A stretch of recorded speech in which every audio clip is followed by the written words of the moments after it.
Now, once upon a time, there was a young boy named Zico who lived with his father in a village. Zico's father planted a tree near their house, and the tree was watered every day by Zico's father, while Zico used to watch silently.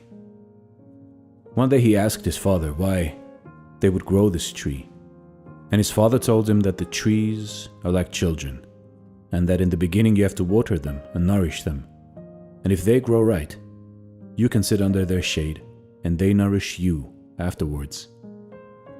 The tree grew up big and strong. It grew older and older and bigger and bigger. The tree felt great satisfaction in doing its daily duties. Every day, the tree spread its branches like its arms, so that the tired birds could sit down and take some rest during their journey. It grew in abundance and shady leaves which gave relief to the animals and humans from the heat of the sun. It grew fruits too, which dropped down and fulfilled the hunger of beings. It also had beautiful flowers that calmed down the minds and hearts of those who watched them. Its roots run deep and helped drain the water and the thirsty earth. It absorbed the carbon of the air and returned happy and fresh air back to the creation. The tree led a very happy and satisfied life. Years passed, and the tree left no day wasted to serve the planet. It had lost itself in the duty of its existence. It served and served, helped and helped, gave and gave, and stood upright, silently, not seeking anything back from the world, not remembering what all it had done for the world, not even a moment of thought that the world owed it something in return. The tree had no ego to seek anything back from those he served. With this nature of giving, the tree grew older and came to be known as the giving tree. Meanwhile, Zico grew up in a different thought process. He grew up as a seeker, totally opposite to the tree which his father grew, which was a giver. Zico was a selfish man. He had a lot of greed. His desires were never ending. Whenever his desires could not be fulfilled, Zico grew angry and upset, picking up and throwing things around.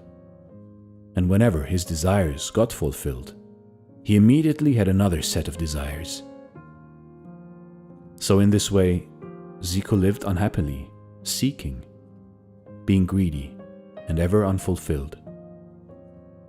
He was caught in the mischievous cycle of desires, which, when unfulfilled, always led to anger, and when fulfilled, led to new desires. A typical cycle of desire. Due to Zico's angry nature, he was abandoned by his friends, his wife, his children, and in the end, his village. He was left all alone. He became homeless. He felt that all his life he had worked and lived for his family, his friends, his neighbors, and his community. And today he was abandoned and was left alone by everyone. He went into self-pity mode. The feelings of self-victimization and self-pity swallowed him, and he lived his life cursing the world and calling out loud that the world used him. He would walk around the village like a madman, screaming out loudly, "This world has abandoned me and used me." And eventually, he sat down under the shade of the tree which his father had planted. The tree, as usual, was singing in the joy of his daily service to the world, with birds on his branches, eating its fruits and enjoying its shade. The tree had lost itself in the joy of serving the world, when suddenly its meditation and its duties were broken by Zico, sitting along its trunk and crying. "Zico, what happened?" the giving tree asked when he saw him crying.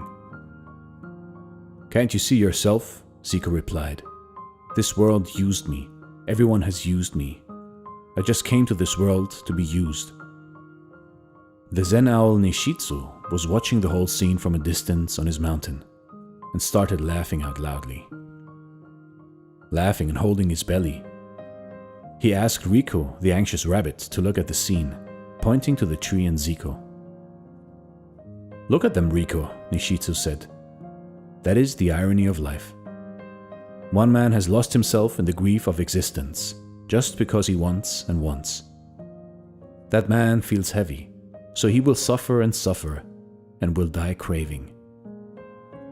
The other, which is the tree, has lost itself in the bliss and joy of giving and giving. That tree will blossom even more. It feels light.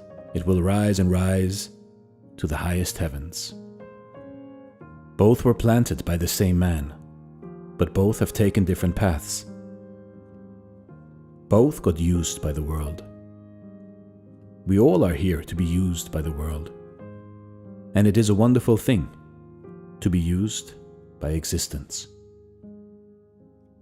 Saying this, Nishitsu the Zen owl retired into his hut to prepare his cup of tea.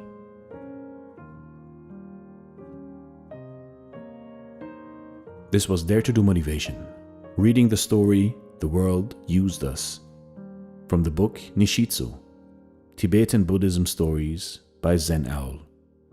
Thank you so much for watching, and stay blessed.